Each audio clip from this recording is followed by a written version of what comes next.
And these days, because of independent media like you and I, the life expectancy of government lies can be clocked with an egg timer. And the phony dead Osama pictures and the bogus Flight 17 image are a good example of that. These things had barely made the corporate media when they were already being trashed all over the internet. So in a world where people may be presented constantly with sort of PR stories or propaganda stories, in fact, I heard at a recent visit to a university with a journalism program that more and more often no corporations are allowing people to speak to the outside public that aren't in their corporate communications or public relations department, and that also read an article that corporations are starting to stockpile public relations artifacts and stories and that sort of thing, so that when something unfavorable comes out against the corporation, whether it's about quality or safety or whatever business practices, they can immediately launch a campaign to put out this pre-prepared stories to distract and deflect public attention. So this is just becoming standard. Well, it's called perception management. The slang inside term is spin doctoring.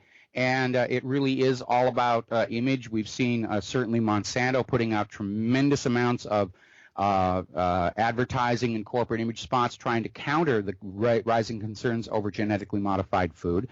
And it really is a very real-life equivalent to The Matrix. And I think one of the reasons the Matrix movies did so well is that at some level the audience understood it really was a metaphor for the lives that we lead, where we look at our TV screens and our newspapers and we listen on the radio and we think we're getting a window into the world, and no, we are not. We are, in fact, surrounded by this carefully crafted illusion that we are presuming to be real.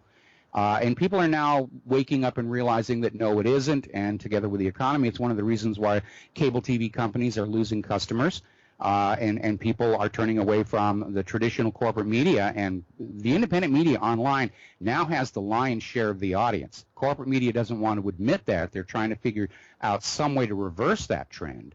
But there's really a major transition going on here. And if you want a historical precedent, go back and study the history of the period where Gutenberg rediscovered movable type printing.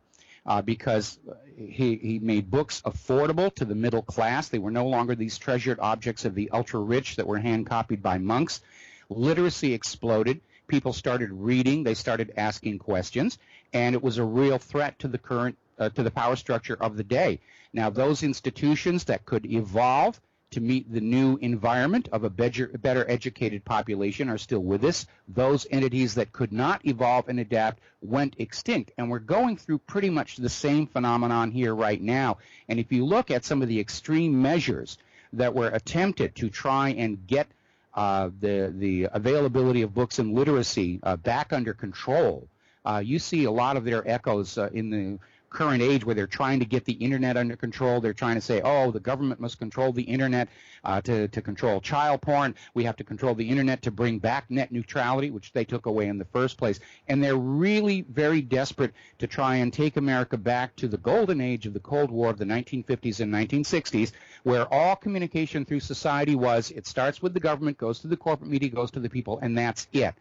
And they're really not able to deal with a population able to communicate with each other on a vast scale. So some of the remaining threats that emerge from that are threats to privacy, which certainly has been denied and discounted. Could you address that one? Well, there's absolutely no question that the government is ignoring the Fourth Amendment to the Constitution with all of this NSA spying. They're also ignoring the Fifth Amendment, which underneath the part about self-incrimination, it says the government can't use your property without compensating you. And all of this spy technology is built into your computer, your internet bandwidth, your cell phone, your tablet, and the government is just using it to keep watch on you without paying you just compensation. So they're really off the constitutional foundation at this point. Now, here is where it gets really, really interesting, because as you're probably aware, the Senate failed to pass the USA Freedom Act, which was going to try and get some of this NSA spying under control. The reality is that real criminals and real terrorists can still evade the NSA. Over at my website, over the last year, we issued 6 NSA challenges. These were messages encoded in codes that I just created out of my own head and wrote the software to, and I put them out there for a challenge, and not one of them ever got broken. And I'm not an encryption expert. I'm only a moderately decent programmer, but I was still able to come up with these codes that nobody could break. And what this tells us is that the real criminals and the real terrorists are invisible to the National Security Agency. That's why they're never able to find all these people who are breaking into these retail store operations to steal credit cards. They haven't identified any real terrorists. What the NSA is doing to the United States of America is essentially what the Gestapo was doing to Nazi Germany. They're just sending out the message, we are watching everything that you do.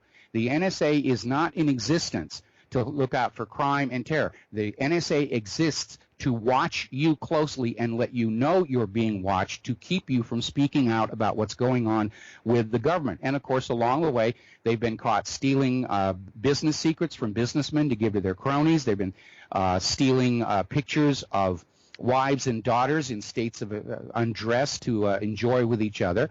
I've lost count of the number of these people who've already been brought up on insider trading charges based on information they glean from laptops owned by businessmen. It's just open season on the American public, and the attitude on display is that the U.S. government now sees you, your information, your wealth, whatever, as their personal property to do with as they will, and that, of course, is the hallmark of a dictatorship.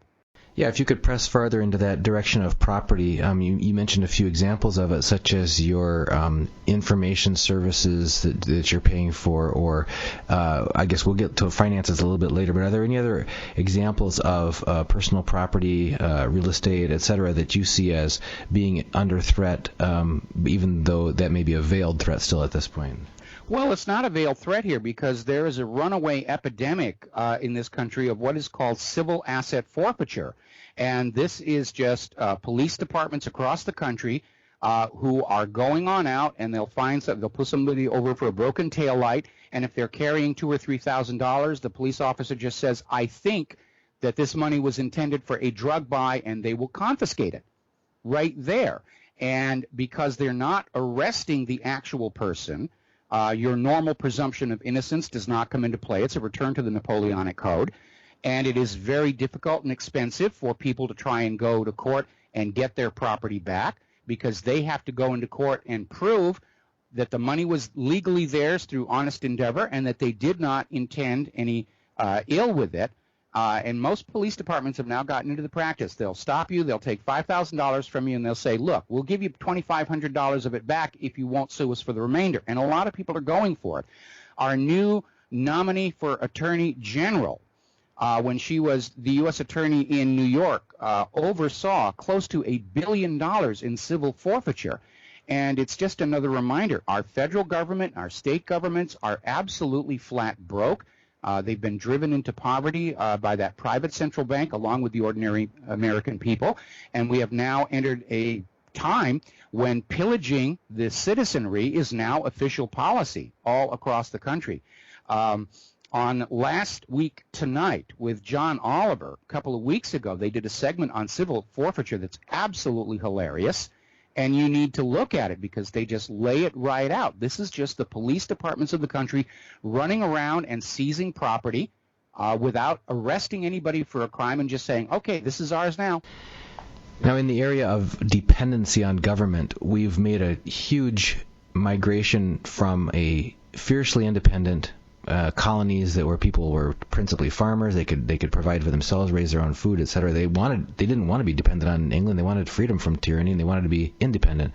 And we've just seen a huge spike in the last decade, especially of number of people dependent on food stamps, number of people dependent on government payments of one kind or another. Could you address the loss of independence and the trend towards dependency on government? Well, you're absolutely right, and this is intentional on the part of the government. They're trying to get everybody in America dependent on the government for something because that dependency is the enslavement mechanism, and they're openly, even as they're cutting food stamp payments, they're openly advertising for more people to go on food stamps. They want you dependent on big corporations for your food. They want you dependent on big corporations for pretty much everything, and they're going out and actively trying to shut down anybody who's trying to be independent. We're seeing the USDA is going after small organic farmers because they will not comply with certain regulations that only large corporations are able to do with. We know the FDA has launched a campaign against people who are selling colloidal silver as an antibacterial, even though its efficacy is that it goes all the way back to the Black Plague of Europe. They realized it worked. And it's all about protecting corporate profits. Monsanto is literally trying to bring the entire world into dependency on their corporation for the seeds with which to grow their food next year. And it is definitely by design, because when you're dependent on the government, you are the slave to the government. And you're absolutely right. The American Revolution was fought because the colonists did not want to be forced to be dependent on the Bank of England for their currency. They didn't want to be forced to buy all their goods from the British East India Company, and that's why July 4th is called Independence Day. It's not called Freedom Day. It's not called We Kicked the British Out Day. It's Independence Day, the day that we were no longer forced to be dependent on certain vested interests for the necessities of life.